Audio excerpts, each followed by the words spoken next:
मेरे साथ निकाल लीजिए यूहन्ना विरचित सुसमाचार उसका 7वां अध्याय। यूहन्ना विरचित सुसमाचार उसका 7वां अध्याय और उसके 1 से 24 पद को पढ़ेंगे। यूहन्ना विरचित सुसमाचार उसका 7वां अध्याय 1 से 24 पद तक। परमेश्वर के वचन में इस प्रकार लिखा है। इन बातों के पश्चात यीशु गलील में घूमता फिरता रहा। वह यहूदिया में नहीं जाना चाहता था क्योंकि यहूदी उसे मार डालने की खोज में थे। यहूदियों का त्योहार अर्थात झोपड़ियों का पर्व निकट था। इसलिए उसके भाइयों ने उससे कहा, यहाँ से प्रस्थान करके यहूदिया में चला जा, कि तेरे चेले भी उन कामों को देख सकें जिन्हें तू करता है। क्योंकि ऐसा कोई नहीं जो प्रसिद्ध होना चाहता हो और छिप कर कुछ करता हो। यदि तू इन कामों को करता है तो अपने आप को जगत पर प्रकट कर, क्योंकि उसके भाई भी उस पर विश्वास नहीं करते थे। इसलिए यीशु ने उनसे कहा, मेरा समय अब तक नहीं आया, परंतु तुम्हारे लिए सब समय उपयुक्त है। जगत तुमसे घृणा नहीं कर सकता, परंतु मुझसे करता है, क्योंकि मैं इस बात की साक्षी देता हूँ कि उसके कार्य बुरे हैं। तुम स्वयं ही पर्व में जाओ, मैं इस पर्व में अभी नहीं जाता, क्योंकि मेरा समय अब तक पूर्ण रूप से नहीं आया। उनसे ये बातें कहने के पश्चात वह गलील में ठहर गया। परंतु जब उसके भाई पर्व में चले गए तब वह स्वयं भी गया, सबके सामने नहीं, परंतु मानो गुप्त रीति से। इसलिए यहूदी उसे पर्व में खोज रहे थे और कह रहे थे, वह कहाँ है? और भीड़ उसके संबंध में बुड़बुड़ाने लगी। कुछ लोग कह रहे थे, वह भला मनुष्य है। अन्य कह रहे थे, नहीं, वह लोगों को भरमाता है। फिर भी यहूदियों के भय के कारण कोई इसके विषय में खुलकर नहीं बोल रहा था। परंतु जब पर्व के आधे दिन बीत गए तो यीशु मंदिर में गया और उपदेश देने लगा। इसलिए यहूदी चकित होकर कहने लगे, यह मनुष्य बिना शिक्षा पाए कैसे ज्ञानी बन गया? तब यीशु ने उत्तर देते हुए कहा, यह उपदेश मेरा नहीं, परंतु उसका है जिसने मुझे भेजा।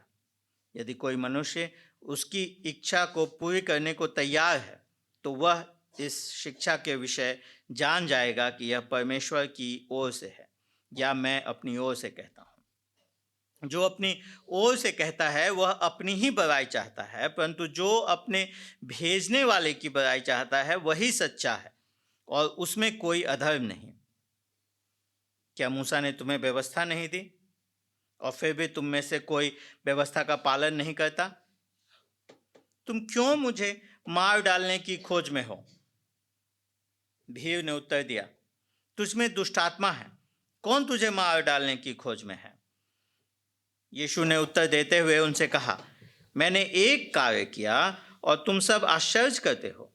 इसी कारण मूसा ने तुम्हें खतना की विधि दी है, इसलिए नहीं कि वह मूसा की है, परंतु पूर्वजों की ओर से है, और तुम सब्त के दिन मनुष्य का खतना करते हो। यदि सब्त के दिन मनुष्य का खतना इसलिए किया जाता है कि मूसा की व्यवस्था का उल्लंघन न हो, तो इसलिए कि मैंने सब्त के दिन एक मनुष्य को सर्वांग चंगा कर दिया, क्या तुम मुझसे क्रोधित हो? मुंह देखा न्याय मत करो, परंतु धार्मिकता से न्याय करो। परमेश्वर का वचन है। आप सब अपने स्थानों पर बैठ जाएं।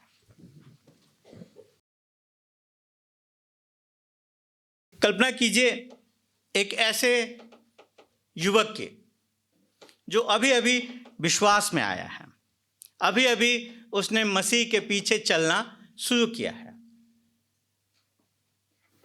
घर में उसके परिवार वाले उससे कहते हैं, अरे मानना है तो मानो, चर्च जाना है जाओ, लेकिन ज़्यादा आगे भी मत बढ़ो। रिश्तेदार उससे कहते हैं, अरे ये सब करके क्यों तनाव उत्पन्न करते हो? अपने विश्वास को अपने तक रखो, क्यों सबको बताना, क्यों सब पे जाहिर करना? यीशु इन्हीं दबावों में था। उसके दोस्त, उस युवक के दोस्त उससे कह सकते हैं, अरे यीशु तो ठीक है, चल जाना भी ठीक है, लेकिन जीवन में थोड़ा व्यवहारिक बनो, थोड़ा अपने बारे में सोचो, थोड़ा अपने करियर के बारे में सोचो, थोड़ा भविष्य के बारे में सोचो। अपना भविष्य क्यों बिगाड़ते हो भाई? इनमें कोई भी खुलकर ये नहीं कह रहा है कि यीशु को छोड़ दो। वे ये सब सिर्फ इतना चाहते हैं कि वो अपने विश्वास को थोड़ा बदल दे, थोड़ा अपने विश्वास को लेकर के मुखर न हो, लोगों को न बताए, थोड़ा शांत रहे, अपने लिए सुरक्षा को खोजे, थोड़ा ज़्यादा लोगों में स्वीकार्य बन जाए, लोगों के लिए ग्रहण योग्य हो जाए। इस तरह के दबाव हम सब के लिए नए नहीं हैं। ये दबाव मैं अपने जीवन में महसूस करता हूँ, अनुभव करता हूँ। और ये दबाव आप सब, जिन परिवारों से हम सब आते हैं, उन समाजों में, उन समुदायों में, उन परिवारों में, ये दबाव हम सब के लिए वास्तविक हैं। अब इस कल्पना को, इस चित्र को ध्यान में रखिए, क्योंकि जब हम यूहन्ना 6 अध्याय से यूहन्ना 7 अध्याय में आते हैं तो हम यीशु को ठीक इसी प्रकार की परिस्थिति में पाते हैं, जहां लोग उससे कुछ बदलने को कहते हैं। पिछले सप्ताह हमने देखा था, सच्चे विश्वासी यीशु के साथ बने रहते हैं क्योंकि अनंत जीवन के वचन यीशु के ही पास है।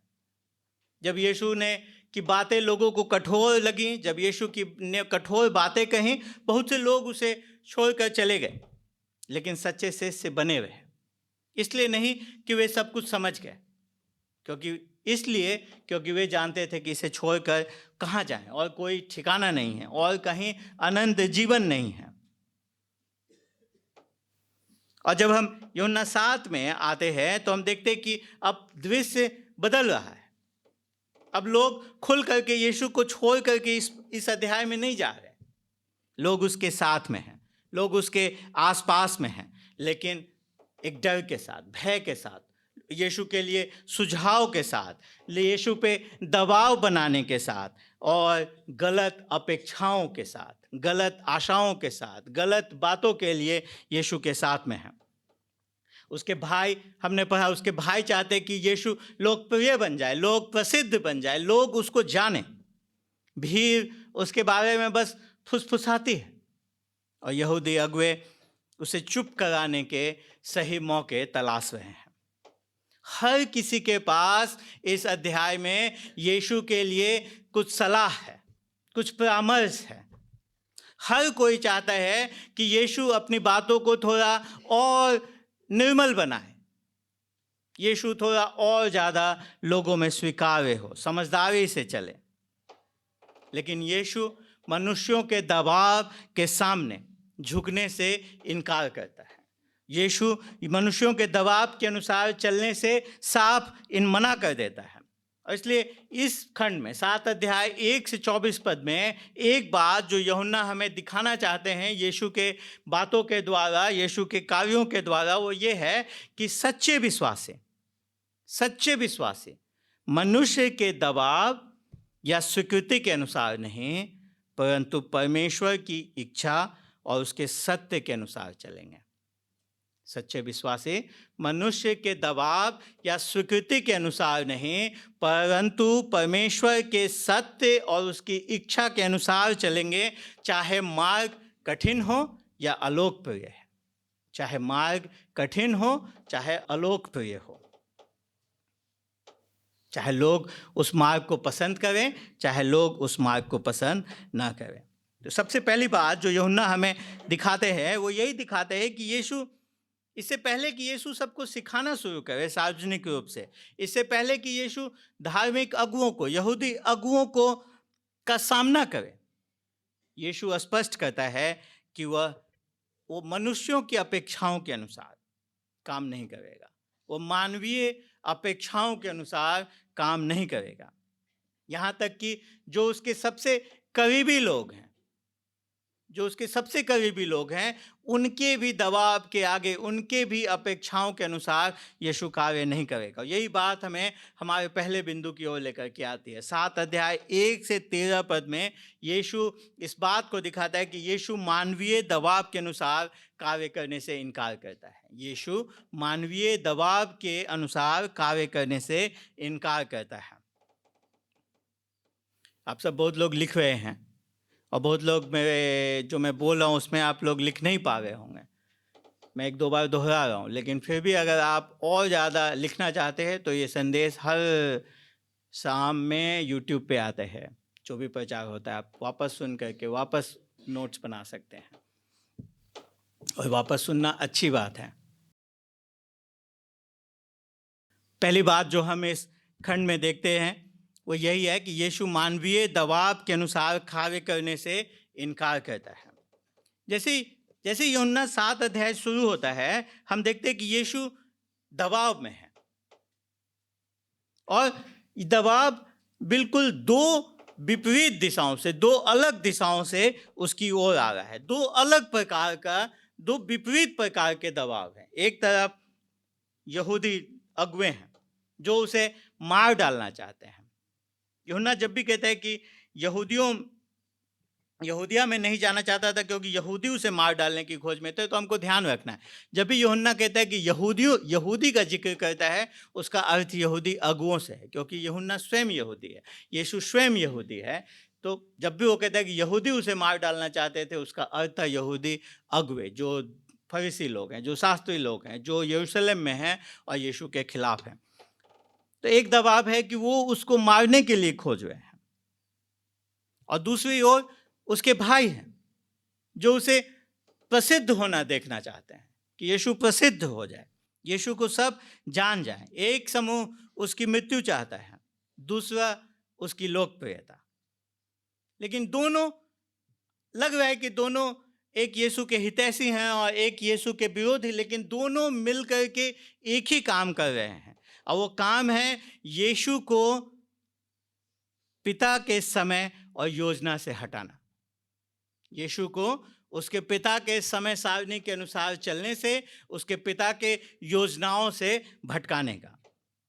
पहला पद शुरू होता है और हमें बताते हैं कि यीशु गलील में घूमता फिरता रहा। क्यों? क्योंकि यहूदी अगुवे, यहूदी लोग उसे मारना चाहते थे।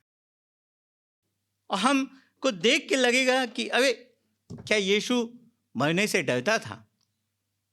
क्या यीशु डर की वजह से यहूदिया नहीं जाना चाहता था कि वहां जाएंगे तो लोग मुझे मार डालेंगे?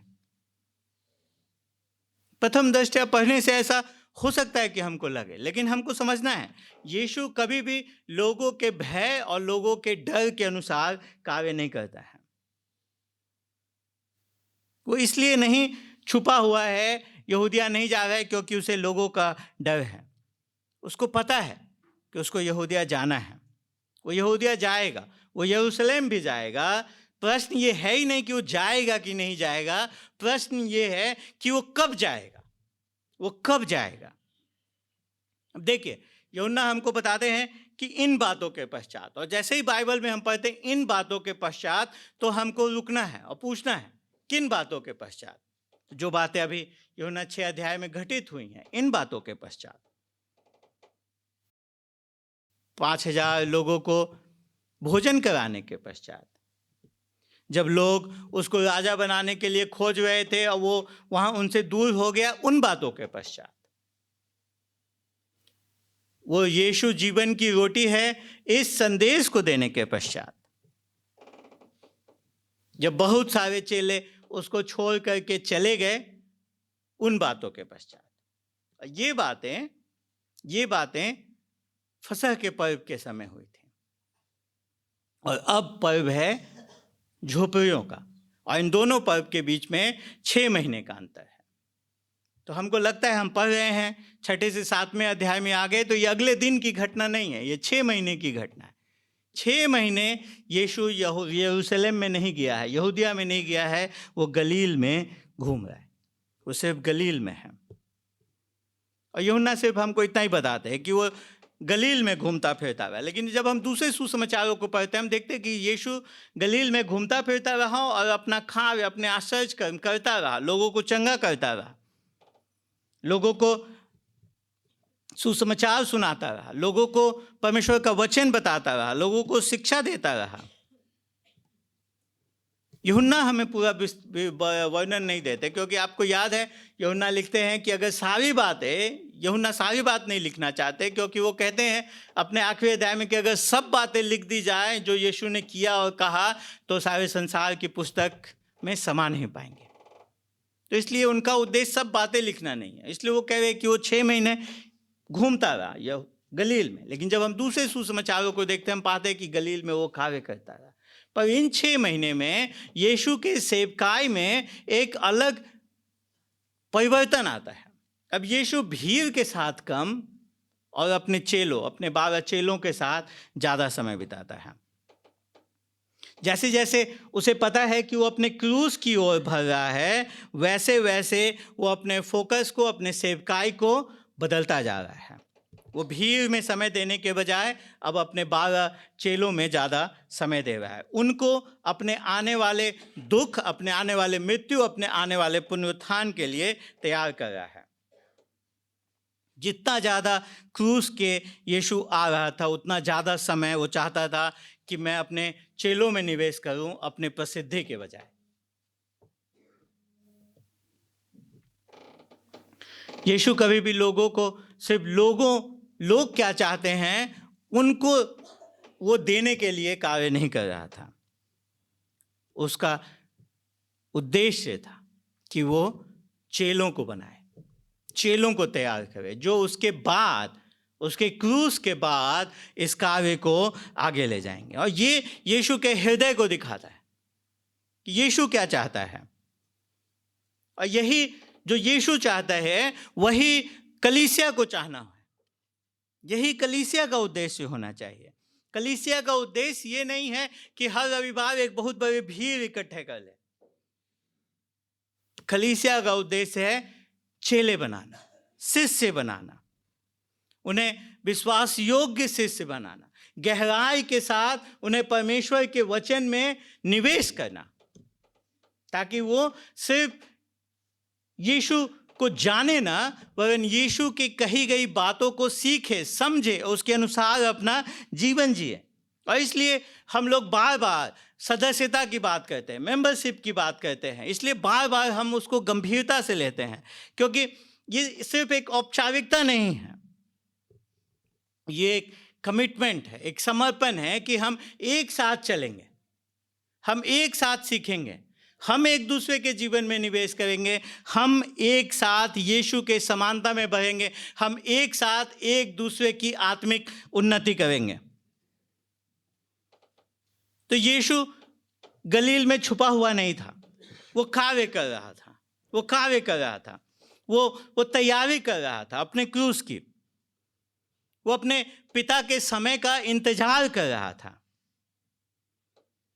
वो भय से छुपा नहीं था, वो आज्ञाकारिता में भरोसा के साथ रुका हुआ था।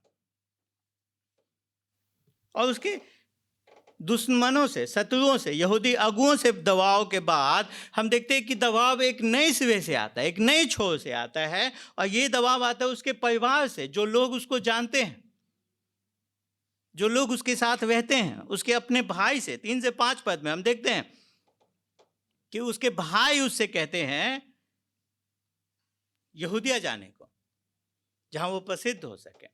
अब सर्वप्रथम हमको समझना है कि हाँ, यीशु के भाई हैं। ये यीशु के भाई, यीशु के मरियम से जन्म लेने के बाद मरियम और यूसुफ के जो पुत्र पुत्रियां हुई वो हैं। रोमन कैथोलिक चर्च नहीं विश्वास करता इन बातों पे, लेकिन वचन में स्पष्ट है। वो अपनी आंखें बंद करके वचन पढ़ते हैं। वचन स्पष्ट है कि यीशु के बाद मरियम के और पुत्र पुत्रियां हुए। और हम जानते हैं कि ये भाई, इनमें से 2 भाई कलीसिया के बड़े स्तंभ बनेंगे बाद में। याकूब यरूशलेम में कलीसिया की सेवा करेगा।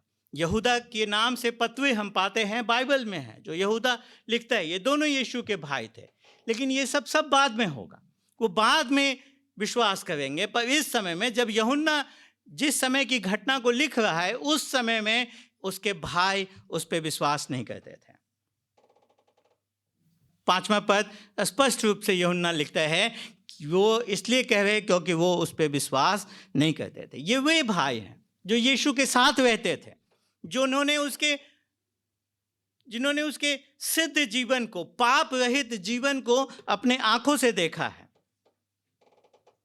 जिन्होंने उसके तरस को, उसकी दया को, उसकी करुणा को देखा है, जिन्होंने उसके शिक्षाओं को सुना है, जिन्होंने उसके आश्चर्य कर्मों को देखा है, लेकिन फिर भी यीशु के साथ रहना विश्वास को उत्पन्न उनके लिए नहीं करता है, क्योंकि वो सोच रहे हैं कि वे यीशु को जानते हैं। और ये बात उनका जो कह रहे हैं वो इस बात को प्रकट करता है। देखिए वो क्या कहते हैं, यहां से प्रस्थान करके यहूदिया में चला जा कि तेरे चेले भी उन कार्यों को देख सके जिन्हें तू करता है। ये एक शिष्य की आवाज नहीं है, ये एक विश्वासी का आवाज नहीं है, ये छोटे भाई बड़े भाई को सलाह दे रहे हैं।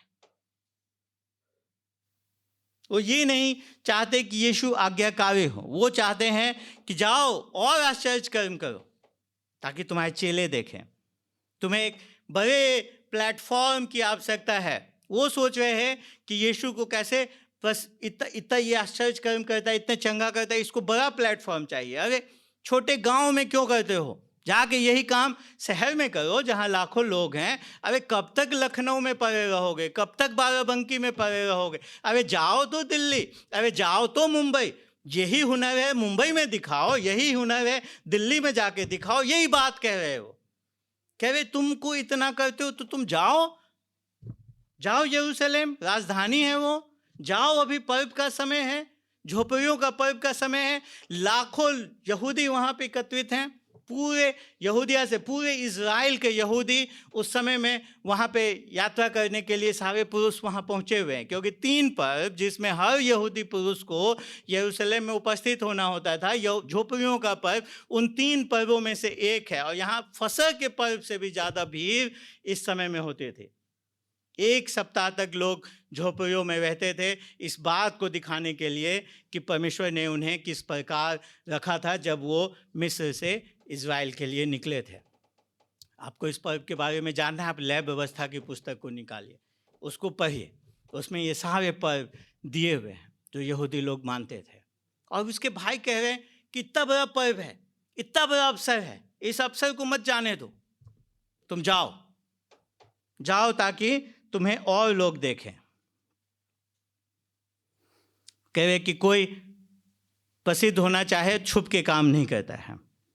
ये उनके हृदय को दिखाता है, क्योंकि वो सोचते थे कि यीशु क्यों ये सब कर रहा है, क्योंकि वो चाहता है कि ये यीशु प्रसिद्ध हो। वो यीशु चाहता है, वो सोच रहे कि यीशु इसलिए कर रहा है कि लोग यीशु को जाने, यीशु अपनी पहचान बना रहा है। और वो ऐसा इसलिए सोचते क्योंकि उनके लिए वही चीज मूल्यवान है। संसार यीशु से यही तो चाहता है, और वो उसी मनसा को उसके सामने प्रकट कर रहे हैं। वो चाहते थे कि लोग यीशु की प्रशंसा करें। वो क्रूसित यीशु नहीं चाहते थे, वो चाहते थे कि लोग यीशु को जाने, लोग उसे नकारे ना।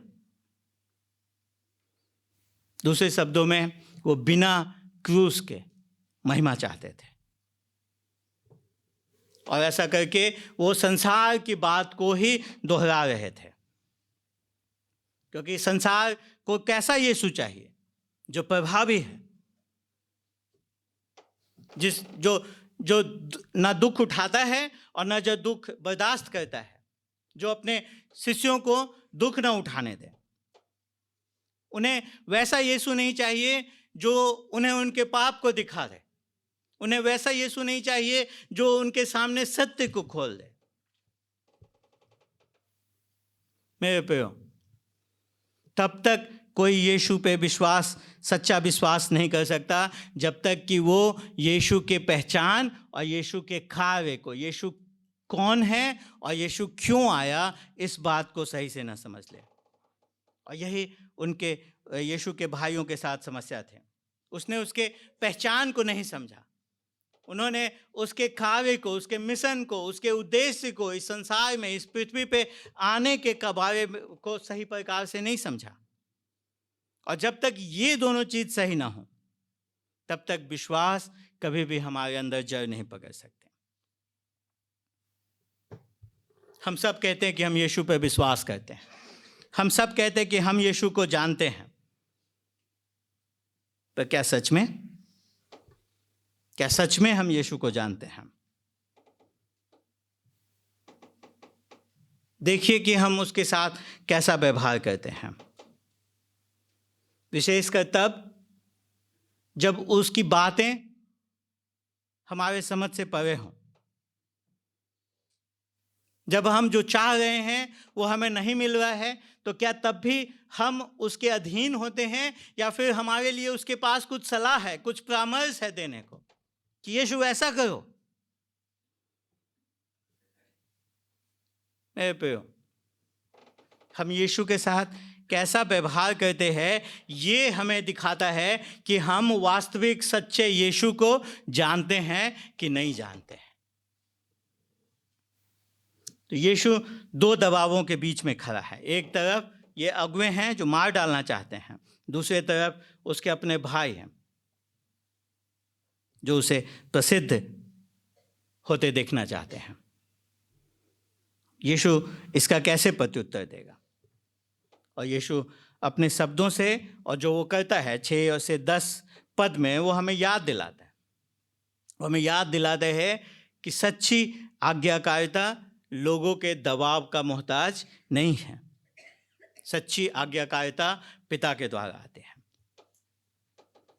यीशु बड़े शांति के साथ, बड़े दृढ़ता के साथ उत्तर देता है, और वो अपने उत्तर में एक बात स्पष्ट कर देता है कि तुम्हारा एजेंडा अलग है, मेरा एजेंडा अलग है।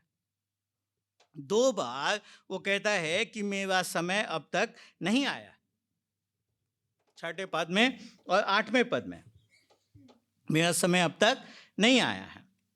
तुम्हारा समय हर समय उपयुक्त है, तुम्हारा समय फ्लेक्सिबल है, तुम कुछ भी किसी भी दिन कर सकते हो, लेकिन मेरे लिए ऐसा संभव नहीं है, क्योंकि मेरा जीवन मेरे अवसर, मेरे सुविधाओं से नहीं चलता, पर मेरा जीवन परमेश्वर द्वारा नियत समय और योजना के द्वारा चलता है। मैं अवसरों का और अपनी सुविधाओं के अनुसार नहीं चलता हूँ, मैं चलता हूँ परमेश्वर की आज्ञाकारिता के अनुसार, परमेश्वर के समय के अनुसार, परमेश्वर के उद्देश्य के अनुसार।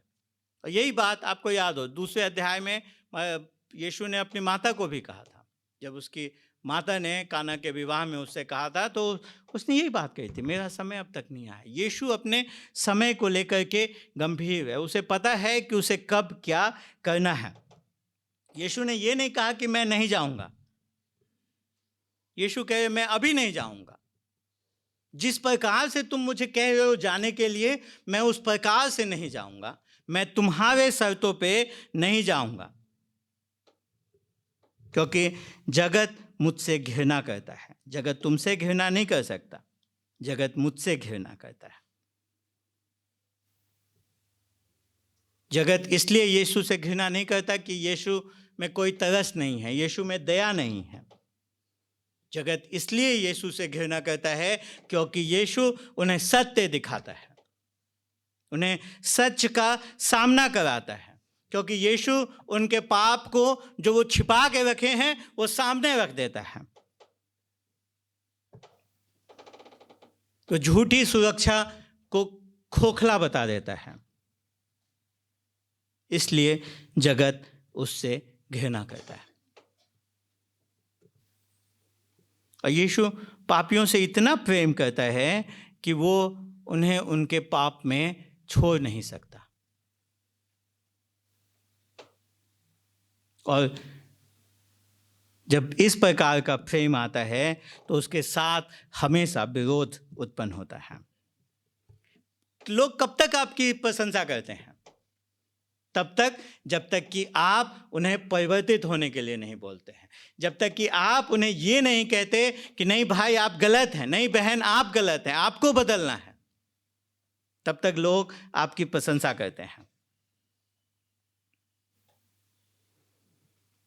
और इसलिए संसार, जगत यीशु से घृणा करता है और वो कहते हैं कि तुम जाओ, 8वें पद में, तुम स्वयं ही पद में जाओ, मैं इस पद में अभी नहीं जाता।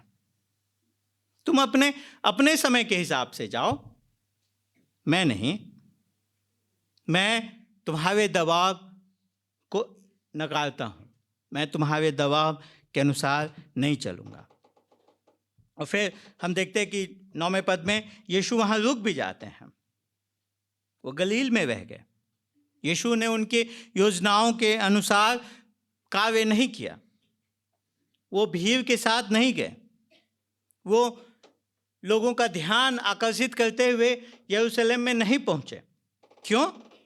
क्योंकि अगर यीशु इस भीड़ के साथ जाता, हजारों लाखों लोगों के साथ यरूशलेम में प्रवेश करता, तो वो एक लोगों में एक अलग ही माहौल उत्पन्न कर देता और वो खजूर इतवार के समान दिखाई देता, पाम संडे के समान दिखाई देता।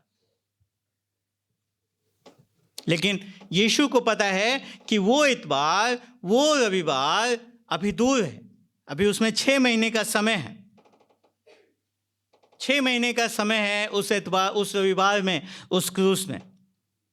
तो यीशु अपने मृत्यु से नहीं भाग रहा था, पर यीशु अपने पिता के समय के अनुसार चलना चाह रहा था, वो अपने पिता के समय की रक्षा कर रहा था। और जब कुछ दिन बाद जब सब भीड़ वहां पहुंच गए, तब यीशु यरूशलेम को गया गुप्त रूप से, किसी ने उसे नहीं देखा। क्योंकि अगर आप दूसरे सुसमाचार, लूका रचित सुसमाचार को पढ़ेंगे, लूका में बताते क्योंकि यीशु दूसरे मार्ग से गया, वो सामरिया होकर के गया, जिस मार्ग से यहूदी लोग नहीं जाते थे। कुछ लोग सोचते हैं कि अरे यीशु ने यहाँ झूठ कहा, पहले उसने कहा कि मैं नहीं जाऊंगा और वो चला गया। नहीं, पहले भी उसने कहा कि मैं अभी नहीं जाता, मैं तुम्हारे साथ नहीं जाता, मैं तुम्हारे समय पे नहीं जाता, मैं तुम्हारे अनुसार नहीं जाता। क्योंकि उसे पता है कि उसे कब जाना है, उसे कब क्या करना है। और जब यीशु वहां पहुंचता है, 11 और 13 पद में हम देखते हैं कि वहाँ एक अलग ही माहौल है, एक अलग ही वातावरण है। लोग उसे, यहूदी अगुए उसे खोज रहे हैं, कह रहे वो कहाँ है, नाम भी नहीं ले रहे हैं उसका, कह रहे वो कहाँ है। भीड़ उसके बारे में अलग अलग राय रखे हुए हैं। कुछ लोग कह रहे कि अच्छा है, कुछ लोग कह रहे कि खतरनाक व्यक्ति है, ये भरमाने वाला व्यक्ति है। लेकिन कोई खुल के नहीं बोल रहा है, कोई खुल के नहीं बोल रहा है, क्योंकि उनकी बातों में भय है, भय भगा दिए जाने का, भय अस्वीकार कर दिए जाने का। क्योंकि उन्हें पता है कि अगर वो खुल के बोलेंगे तो ये यहूदी अगुए जो उसे खोज रहे हैं, अगर वो खुल के यीशु के साथ में आ जाएंगे और ये बोल देंगे कि यीशु भला व्यक्ति है, तुम उसे क्यों खोजते हो, तुम उसे क्यों मारना चाहते हो, तो ये अगुए उन्हें भी यरूशलेम से बाहर कर देंगे, उन्हें भी उनके धर्म से बाहर कर देंगे, उन्हें भी उनकी जाति से बाहर कर देंगे। मनुष्य का भय, मनुष्य का भय बहुत खतरनाक है। और इसी भय के साथ वो लोग वहां थे, मनुष्य के भय के साथ वो लोग वहां पे थे। तो जब हम यीशु को सुनते हैं तो हम अलग ही देखते हैं। यीशु मनुष्य लोगों की स्वीकृति पाने के लिए नहीं बोलता है। यही हमारा दूसरा बिंदु, 14 से 18 पद में हम देखते हैं, जब यीशु बोलता है, हम देखते हैं कि वो लोगों की स्वीकृति पाने के लिए नहीं, परंतु परमेश्वर के द्वारा दिए गए अधिकार के साथ बोलता है। उसके अंदर मनुष्य का भय नहीं है, वो परमेश्वर के अधिकार को वहां पे दिखाता है। जब वो मंदिर में आता है, ध्यान दीजिए, अब इस बार वो कोई आश्चर्य कर्म नहीं कर रहा है, जैसा उससे लोग आशा कर रहे थे, जैसे उसके भाई चाह रहे थे कि वो करे, वो उपदेश देने लगता है, वो सिखाने लगता है, तो सिखाने लगता है। सब लोग चाह रहे थे कि यीशु आश्चर्य कर्म करे, लेकिन यीशु को पता है कि आश्चर्य कर्म भीड़ तो बहुत खींच लेगी, लेकिन सिर्फ सत्य ही लोगों को परिवर्तित कर सकता है।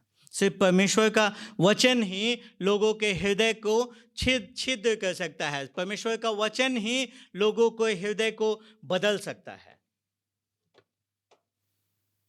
और इसलिए वो पर्व के बीच में पहुंचा, जब सब भीड़ वहां जमा हो गई। टाइमिंग उसके, क्योंकि अगर वो भीड़ के साथ जाता तो उसे अलग प्रकार से देखा जाता, पर अब सब भीड़ जमा हो गए। अगुए उसे अकेले में दबोचना चाहते थे, पकड़ना चाहते थे, पर अब वो भीड़ के सामने खड़ा है और ऐसे में वो उसे नहीं पकड़ सकते, वो उस पर हाथ नहीं डाल सकते, और वो उनको सिखाने लगा। पर इस बार यूहन्ना 6 अध्याय में हमने देखा कि यूहन्ना ने बड़े विस्तार से हमको बताया कि यीशु ने क्या उपदेश दिया। यूहन्ना 7 अध्याय में यूहन्ना हमें बताते कि वो उपदेश देने लगा, पर उसने यीशु ने क्या उपदेश दिया ये यूहन्ना हमें यहाँ पे नहीं बताते, क्योंकि इस बार उनका उद्देश्य, यूहन्ना का उद्देश्य इस खंड में ये नहीं है कि यीशु ने क्या कहा। उसका उद्देश्य ये दिखाना है कि लोगों ने यीशु ने जो उपदेश दिया उसका क्या प्रत्युत्तर और प्रतिक्रिया दिखाई। और हम देखते हैं कि यूहन्ना 15 अध्याय 15 पद में इसी बात को कहते हैं कि वो चकित होकर कहने लगे, वो चकित हो गए, ये कैसे इतनी ज्ञानवान बातें कर रहा है, इसने कहां से शिक्षा पाई? अरे ये वो क्या वो बढ़ई नहीं है, ये कारपेंटर नहीं है क्या, ये नासरत का नहीं है? अरे ये कभी सेमिनरी गया है क्या? ये इसका नाम तो सिर्फ यीशु है, यीशु नासरी। क्या इसके नाम में डॉक्टर लगा है, पीएचडी किया है क्या इसने? कहां से सीख के आ गया ये? क्यों बोल रहा है ये? क्योंकि उस समय में जो रबी लोग थे जो सिखाते थे, उनके पास टाइटल्स होते थे, उनके पास दिखाने के लिए ये चीज होते थे कि उन्होंने ये फला महान रबी के अधीन बैठ करके सीखा है। यीशु के पास तो कोई ट्रेनिंग नहीं है, कोई प्रशिक्षण नहीं है, फिर कैसे वो ऐसी ज्ञानवान बातें कर सकता है? कैसे? और यीशु अपना बचाव नहीं करता है। यीशु उनका ध्यान स्वयं से हटा करके परमेश्वर की ओर ले जाता है, पिता की ओर ले जाता है, और वो कहते हैं कि मेरी शिक्षा, मेरा उपदेश मेरा अपना नहीं है। वो अपने उपदेश के, अपने शिक्षा के स्रोत को बताता है, कहता है कि ये पिता से आता है, वो उससे आता है जिसने मुझे भेजा है। ये मैंने स्वयं से नहीं उत्पन्न कर लिया है, मैं बस आज्ञाकारी हो रहा हूं। जो पिता ने मुझे कहा है मैं वो कर रहा हूं, जो मेरे भेजने वाले ने मुझे दिया है मैं वो बता रहा हूं। अब पूरे यूहन्ना में आप बार बार देखेंगे कि यीशु इस बात को कहते हैं कि मैं अपने भेजने वाले की बात तुम्हें बताता हूं, मैं अपने भेजने वाले की आज्ञा पूरी करता हूं। और कहते हैं कि इसी से, वहीं से मैंने अपना संदेश पाया है। मैंने अपना संदेश जिसने मुझे भेजा है, पिता ने मुझे भेजा है, परमेश्वर ने मुझे भेजा है, उससे मुझे मिला है। और वो फिर कहता है कि तुम कैसे तुम जानोगे कि ये परमेश्वर की ओर से है? उसका टेस्ट वो देता है। कहते हैं इच्छुक होना, जागरूक होना, इससे तुम नहीं जानोगे। कैसे तुम्हें पता चलेगा ये परमेश्वर की ओर से है? जब तुम आज्ञाकारी होगे। अगर कोई परमेश्वर की इच्छा पूरी करना चाहे तो वो जानेगा कि ये परमेश्वर की ओर से है। और ये हम जैसे सोचते हैं उसके ठीक विपरीत यीशु बात करता है। हम क्या सोचते हैं? पहले कन्विंस करो, पहले हमको दिखाओ तो सही है, मुझे कन्विंस कर लोगे तो मैं मान जाऊंगा, फिर मैं आज्ञा मानूंगा। यीशु क्या कहते हैं? आज्ञा मानो, जो कहा है वो करो, और तुम जान जाओगे, तुम देख लोगे कि ये पिता की ओर से है। सच्चाई सिर्फ बौद्धिक कार्य नहीं है, कुछ सिर्फ इंटेलिजेंस का कार्य नहीं है, ये आत्मिकता है। एक विरोधी, एक ऐसा हृदय जो प्रतिरोध करता है, वो कभी भी सत्य को ग्रहण नहीं करेगा। उसके पास हमेशा कारण होंगे संदेह करने के। लेकिन एक वैसा हृदय जो परमेश्वर के वचन के अधीन है, वो स्पष्टता से देखता है। जब आप किसी पाप में बने रहते हैं, जब आप एक खास पाप से प्रेम करते हैं और परमेश्वर का वचन जब आपको उस पाप के को दिखाता है, आप क्या करते हैं? सर्वप्रथम हम संदेह करने लगते हैं। सही भी है ये बात, कॉन्टेक्स्ट देखो, अरे किस बारे में लिखी गई है।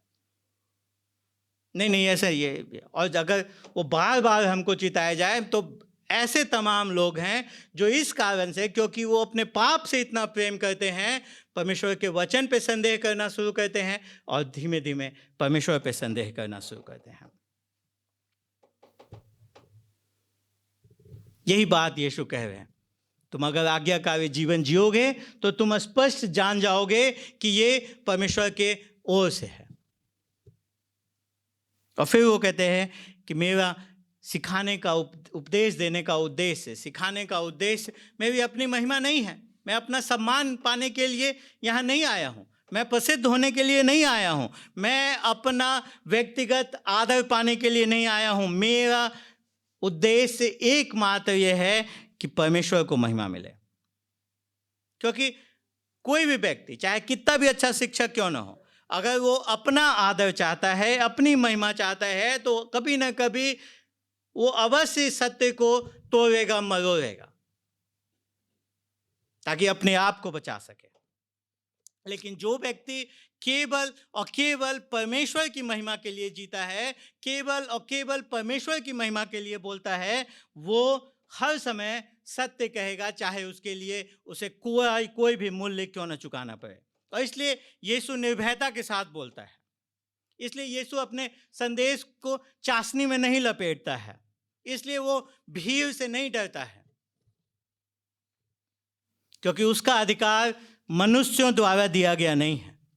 उसका अधिकार परमेश्वर की ओर से आता है, उसकी ओर से आता है जिसने उसे भेजा है। मेरे प्रियो, अगर परमेश्वर की महिमा हमारे जीवन का उद्देश्य नहीं है, हम कभी भी सच्चे लोग नहीं हो पाएंगे। हम कभी कभी सत्य बोलेंगे, पर तभी बोलेंगे जब हमें उस सत्य में अपने लिए सुरक्षा महसूस हो। तभी हम सत्य बोलेंगे। तभी सत्य बोलेंगे जब उससे हमें लाभ हो रहा हो।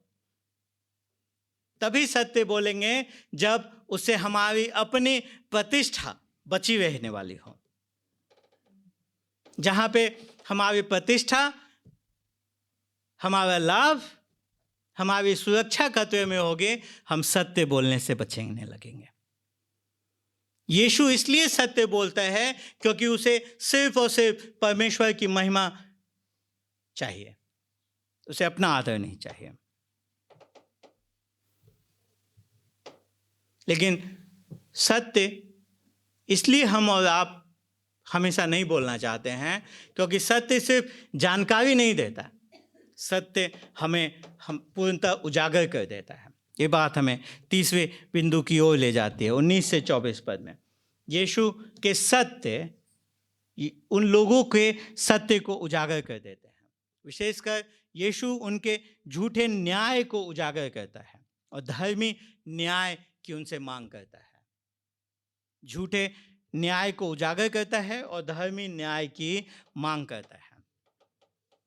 यीशु उनके हृदय की समस्या को उनके सामने लेकर के आ जाता है। वो कहते हैं कि 19वें पद में वो कहता है, क्या मूसा ने तुम्हें व्यवस्था नहीं दी? तुम्हारे पास व्यवस्था है, तुम्हें पता है परमेश्वर तुमसे क्या चाहता है, तो तुम अनभिज्ञ नहीं हो, तुम अनजान नहीं हो, तुम्हें सब पता है। समस्या है कि तुम आज्ञाकारी नहीं हो। जानकारी तो तुम्हारे पास भरपूर है, लेकिन अधीनता तुम्हारे में नहीं है। और फिर यीशु कहता है, तुम क्यों मुझे मार डालना चाहते हो? तुम्हारे पास परमेश्वर का वचन है, पर तुम उसके अधीन नहीं जीना चाहते। और जो व्यक्ति तुम्हें उस सत्य का सामना कराता है, तुम उस समय में पश्चाताप करने के बजाय उसका विरोध करते हो, उसको मार डालना चाहते हो। और यही हर पापी की समस्या यही है। तब से लेकर के आज तक इसमें कोई बदलाव नहीं आया। सर्वप्रथम पापी परमेश्वर की व्यवस्था को, परमेश्वर के नियम को, परमेश्वर के वचन को मानना नहीं चाहते। परमेश्वर का वचन का होना और परमेश्वर के वचन की आज्ञा मानना दोनों अलग बातें हैं। बाइबल हम सब के पास है, पर हम सब क्या उसके अनुसार जीते हैं? परमेश्वर क्या कहता है ये जानना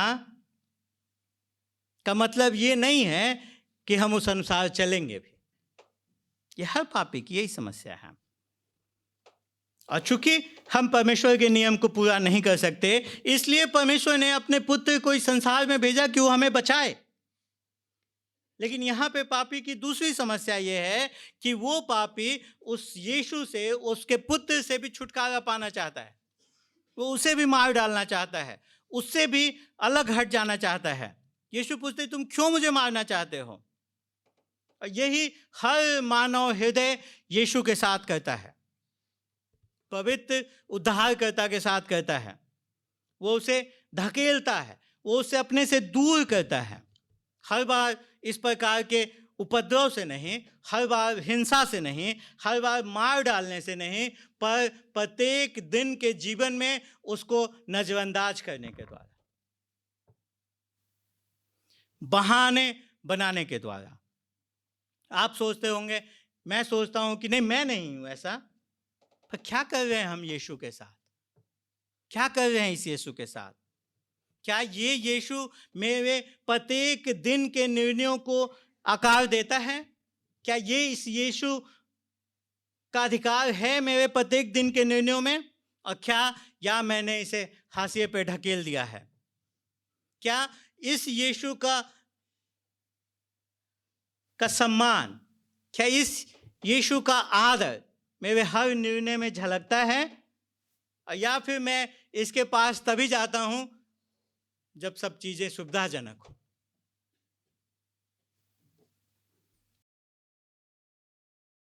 बीसवें पद में यूहन्ना में बताते हैं, यीशु ने उत्तर दिया, तुझ में दुष्ट आत्मा है। भीड़ ने उत्तर दिया, तुझ में दुष्ट आत्मा है, कौन तुझे मार डालने की खोज में है? बजाय इसके कि यीशु ने जो उन्हें कहा है उससे वो सुधार करे, ये भीड़ संदेश वाहक के ऊपर ही टूट पड़ती है। यीशु ने जो उन्हें परिवर्तन की मांग की, उससे उनको कोई मतलब नहीं है। वो टॉपिक बदल रहे हैं, उस पर आरोप लगा रहे हैं। और यही हर अपश्चातापी हृदय ऐसा ही होता है। वो, आप उनसे बातचीत करेंगे, आप उन्हें उनका पाप बताएंगे, वो सब्जेक्ट बदल देंगे। वो चाहेंगे कि इस विषय पे बात ही ना हो। जो दर्पण उन्हें उनके सत्य को दिखाएगा, उस दर्पण को तोड़ दिया जाएगा। जो लाइट, जो प्रकाश उनके पाप को उजागर करेगी, उस लाइट को बंद कर दिया जाएगा।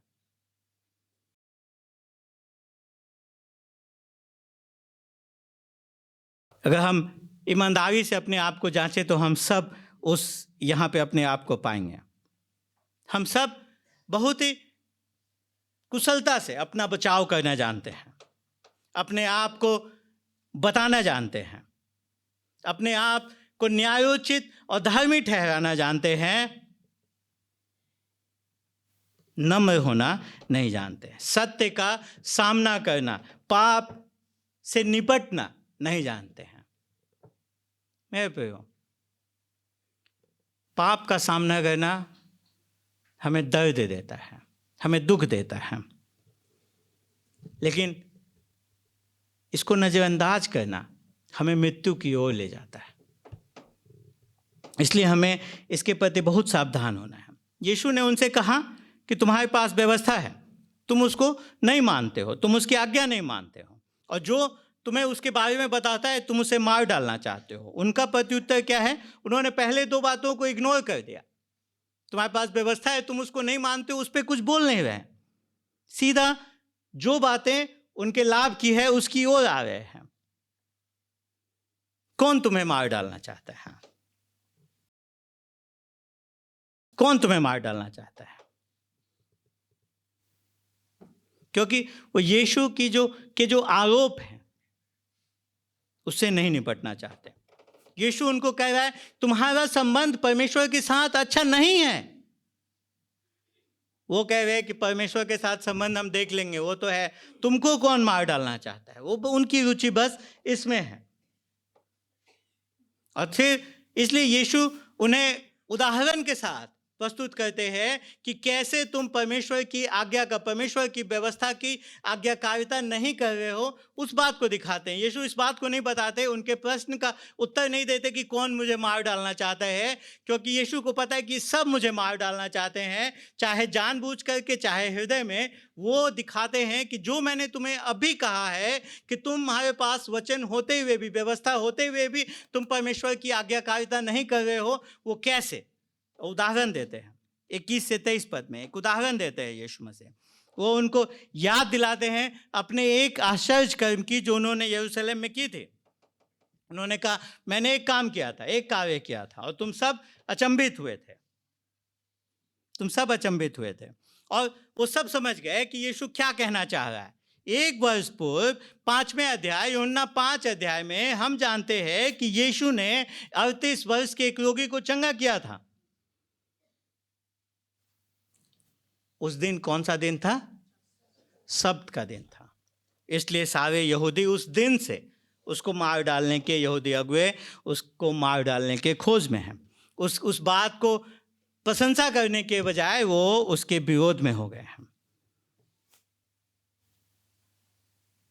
और यीशु उनको कहता है कि उस दिन से तुम सब मुझ पे क्रोधित हो, तुम सब मुझ पे क्रोधित हो। यीशु कहता है मैं जानता हूं तुम क्यों अपसेट हो, मैं जानता हूं तुम मुझ पे आरोप लगाते हो कि मैंने व्यवस्था तोड़ी है, पर तुम सब्त के दिन खतना करते हो। क्यों? क्योंकि तुम जानते हो, तुम इस बात को मानते हो कि परमेश्वर की व्यवस्था में जो नियम है वो हायरार्की में है, एक क्रम में है। तुमको पता है कि सब्त के दिन अगर किसी का खतना किया जाएगा तो वो परमेश्वर की आज्ञा का उल्लंघन नहीं होगा। यीशु उनसे कहना चाह रहे कि तुम अगर शरीर के एक भाग के बारे में चिंतित हो कि वो सब्त के दिन उसे चंगा कर सकते हो, तो मैंने तो एक सर्वांग व्यक्ति को, पूरे व्यक्ति को चंगा कर दिया, तो तुम्हें इसमें खुश होना चाहिए कि तुम्हें इसके लिए क्रोधित होना चाहिए? तो क्या मैंने नियम तोड़ा? तो क्यों तुम फिर मुझसे क्रोधित हो? क्यों मुझसे क्रोधित हो?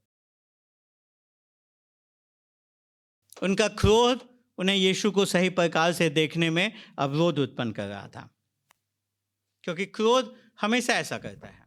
क्रोध हमें छोटी छोटी चीज़ों को विस्तार से दिखाता है ताकि हम वो चीज़ भूल जाएं जो परमेश्वर कर रहा है, उसे ना देख। और इसलिए यीशु को क्रूस पे जाना पड़ा।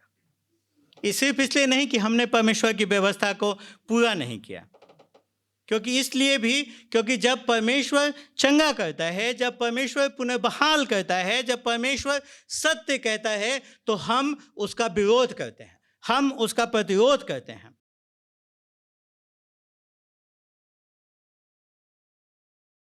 हम क्रोधित होते हैं, अपने क्रोध में परमेश्वर के विरुद्ध हो जाते हैं। लेकिन सुसमाचार ये है, अच्छी बात ये है कि यीशु सिर्फ हमारे पाप को दिखाने के लिए नहीं आया, यीशु सिर्फ हमारे पाप को उजागर करने के लिए नहीं आया, वो आया कि उस पाप का भार स्वयं पे उठा सके। वो उस क्रूस पे गया ताकि हमारे पापों के दंड को और पाप के प्रभाव को, पाप के अधिकार को खत्म कर सके, उसे तोड़ सके। वो तीसरे दिन जी उठा ताकि हम सबको नया हृदय दे सके, नया हृदय दे सके। इसलिए यीशु कहता है कि मुंह देखा न्याय मत करो, धार्मिकता से न्याय करो। यीशु अब उसके बाद उन्हें पाप उजागर करने के बाद उनको एग्जॉर्ट कर रहे हैं, उनको प्रोत्साहित कर रहे हैं कि तुम मुंह देखा न्याय क्यों करते हो? धार्मिकता से न्याय करो, धार्मिकता से न्याय करो। वो ये नहीं कहते कि कभी न्याय मत करो, वो कह रहे कि सही न्याय करो, उचित न्याय करो। और उचित न्याय करने के लिए तुम्हें 3 चीजें देखनी होंगी। सर्वप्रथम, उचित न्याय लोग क्या सोचते हैं उससे नहीं होता है। उचित न्याय पवित्र शास्त्र क्या कहता है इससे होता है। लोग तो विभाजित हैं, भीड़ विभाजित है, कंफ्यूज्ड हैं, बुलबुला रहे हैं, लेकिन परमेश्वर का वचन स्पष्ट है। जब हम परमेश्वर के वचन को नजरअंदाज करते हैं तो इस प्रकार के कंफ्यूजन उत्पन्न होते हैं। फिर कहते हैं उचित न्याय कब हम कर पाएंगे? जब हम स्वयं की महिमा नहीं, जब हम परमेश्वर की महिमा से के लिए कार्य करेंगे। स्वयं का लाभ नहीं, पर परमेश्वर की महिमा के लिए जब हम काम करेंगे। अगर हमारे लिए हमारी प्रतिष्ठा, हमारा आदर, हमारा सम्मान सबसे बड़ा है तो हम कभी भी उचित न्याय, सही न्याय नहीं कर पाएंगे। जब तक कि परमेश्वर की महिमा हमारे लिए सर्वोपरि ना हो, तब तक हम उचित न्याय को स्पष्टता से नहीं देख पाएंगे।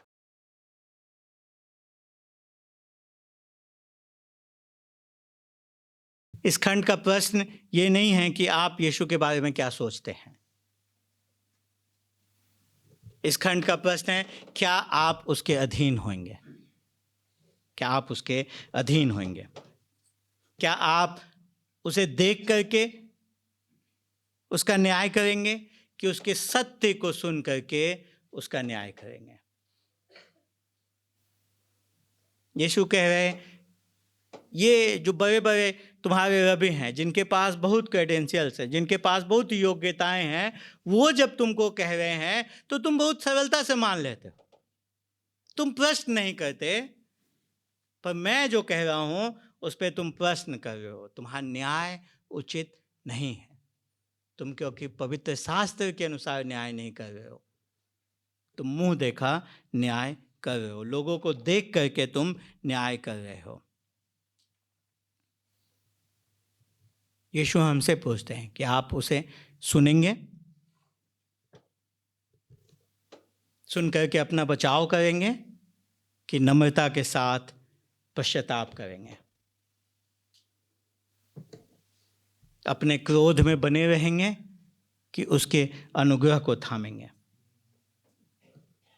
यीशु ने कहा, यीशु ने हमारे और आपके पापों को उजागर किया, और यीशु अब हमें बुलाता है कि हम क्या करेंगे। उन्होंने इसका क्या प्रत्युत्तर दिया वो हम अगले सप्ताह देखेंगे। पर प्रश्न ये नहीं है कि उन्होंने कैसा प्रत्युत्तर दिया, हमारे लिए यह है कि हम कैसे इसका प्रत्युत्तर आज देंगे। 1 से 24 पद में एक बहुत गहरी सच्चाई हमारे सामने आई है। इस अध्याय में हमने देखा बहुत लोग यीशु के आसपास हैं, लेकिन बहुत कम लोग उसके अधीन हैं। उसके भाई उसके निकट हैं, पर वे चाहते हैं आज्ञाकारिता नहीं, प्रसिद्धि। भीड़ उसके पास है, पर वो खुल के नहीं बोल रहे, चुपचाप बातें कर रहे हैं। यहूदी अगुवे उसके पास में हैं, लेकिन वे सत्य को स्वीकार करने के बजाय अपनी सत्ता को बनाए रखना चाहते हैं। और इन सब दबावों के बीच में यीशु खड़ा है, शांत, स्थिर, अडिग, क्योंकि वो लोगों की अपेक्षाओं, लोगों की आशाओं, लोगों की उम्मीदों से संचालित नहीं होता, उनके अनुसार नहीं चलता, क्योंकि वो तालियां बजवाने के लिए नहीं बोलता है। उस सुविधा, अपनी सुविधा के लिए वो सत्य से समझौता नहीं करता है। वो पिता के समय पे चलता है, वो पिता के अधिकार से बोलता है, वो पिता की महिमा के लिए निर्णय करता है। और यही एक सच्चे विश्वासी की पहचान है, यही एक सच्चे विश्वास की पहचान है। मेरे प्रियो, हम सब ऐसे ही दबावों में होते हैं। हम सब के ऊपर चुप रहने का दबाव है, हम सब के ऊपर कभी न कभी थोड़ा सा समझौता कर लेने का दबाव है, अपने विश्वास को निजी रखने का दबाव है। यीशु के पीछे केवल तब तक चलने का दबाव है जब तक कि उसकी ज़्यादा कीमत न चुकानी पड़े।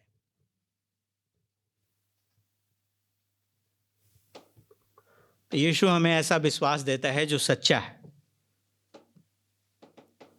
तो प्रश्न ये नहीं है कि आप यीशु का आदर करते हैं कि नहीं, क्या आप उसकी शिक्षा को पसंद करते हैं कि नहीं। सवाल ये है, जब उसकी आज्ञा मानना कि बड़ी कीमत चुकानी पड़े, तब क्या आप उसके अधीन होंगे? क्या तब भी आप उस पर भरोसा करेंगे जब परमेश्वर का समय आपकी अपनी सुविधा से मेल ना खाए? क्या तब भी आप उसे स्वीकार करेंगे जब परमेश्वर का सत्य आपके पाप को उजागर करता है? क्या आप तब भी सही निर्णय लेंगे जब लोग आपके आसपास बटे हुए हों और चारों ओर से दबाव हो आपके ऊपर? क्योंकि संभव है यीशु के पास होना फिर भी उसे ठुकरा देना। संभव है पवित्र शास्त्र को जानना फिर भी आज्ञाकारिता से दूर रहना। संभव है कि कोई व्यक्ति यीशु की बात कहे फिर भी उसे सही रूप में न पहचाने। अच्छी बात यह है कि यीशु भीड़ इकट्ठा करने नहीं आया, वो खोए हुओं को बचाने आया।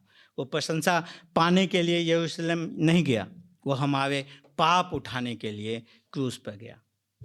जिस यीशु ने मनुष्यों के दबाव को अस्वीकार किया, उसी ने हमारे बोझों को अपने ऊपर सह लिया।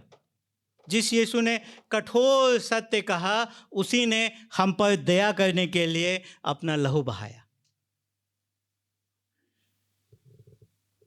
इसलिए वो आपसे ये नहीं कह रहा है कि पहले खुद को अच्छा कर लो, खुद को सुधार लो, पर वो कह रहा है ईमानदारी से अपने आप को जांचते हुए उसके पास आओ, बिना किसी बहाने के, बिना किसी दिखावे के, बिना सत्य से भागे, मन फिराव के साथ, विश्वास के साथ, पूरे समर्पण के साथ।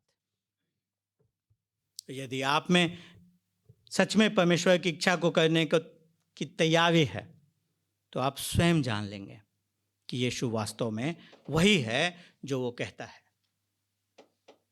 तो आज मैं आपको इसी एक प्रश्न के साथ छोड़ता हूँ। जब यीशु की आज्ञाकारिता आपको कुछ छोड़ने को कहे जिससे आपको बहुत प्रेम है, जब यीशु की आज्ञाकारिता आपको कुछ सहने को कहे, तब आप यीशु के साथ क्या करेंगे? परमेश्वर हमें अनुग्रह दे कि हम केवल उसका वचन सुने ही नहीं, परंतु उसके अधीन भी चले। आइए हम सब प्रार्थना करें।